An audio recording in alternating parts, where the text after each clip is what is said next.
ദിലീപിന് വേണ്ടി ഞാൻ ഫൈറ്റ് ചെയ്തു. എനിക്ക് വേണ്ടി മീഡിയ ഫൈറ്റ് ചെയ്യണം. ഞാൻ 11 കിലോ കുറഞ്ഞു. ഇത് അനീതിയാണ്. രാഹുൽ ഈശ്വർ. തന്നോടൊക്കെ ആരാ പറഞ്ഞ വില്ലുവിൻ്റെ ഗർഭം ഏറ്റെടുക്കാൻ? ഗർഭത്തിൻ്റെ കേസൊക്കെ ഏറ്റെടുത്ത് ജയിലിൽ പോകാൻ? അത് തന്നെ ഏറ്റവും വലിയ വിറ്റ്. ഏറ്റവും കൂടുതൽ വന്ന കമൻറ്റും അത് തന്നെയാണ്.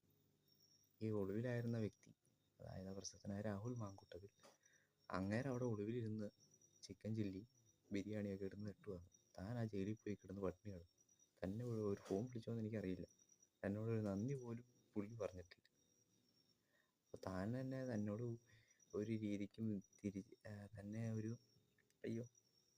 തന്നോട് നന്ദി കാണിക്കാത്ത ആൾക്കാരോടൊക്കെ താനിപ്പോൾ എന്നാണ് ഇപ്പോൾ താൻ എന്തിനു വേണ്ടിയാണ് ഇങ്ങനെ പട്ടിണി കിടക്കണം?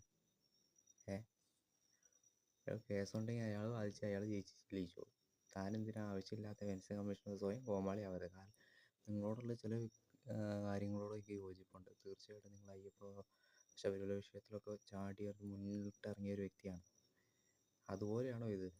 വില്ലുവിനെയൊക്കെ ഇട്ട് വില്ലുവിൻ്റെ എന്തൊക്കെ പെണ്ണ് കേസ് പോയി പിടിക്കാൻ പോയതിന് താൻ പോയി കഴിഞ്ഞ് ജയിലിൽ പോയി കിടന്ന് പട്ടിണിയും കിടന്ന് ആൾക്കാരെ കളി ഞാൻ കുറഞ്ഞു എന്നും പറഞ്ഞ് മെൻസ് കമ്മീഷൻ സ്വയം പോയി കോമാളിയാവല്ലേ? ആണുങ്ങളുടെ വില കളയുന്നത്.